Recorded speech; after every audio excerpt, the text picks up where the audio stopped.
Meaning of eyelid. Eyelid. Eyelid. Eyelid.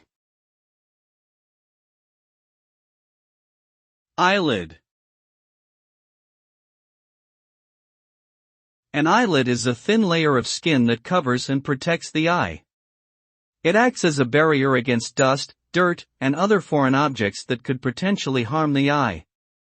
The eyelid also helps to regulate the amount of light that enters the eye by controlling the size of the pupil.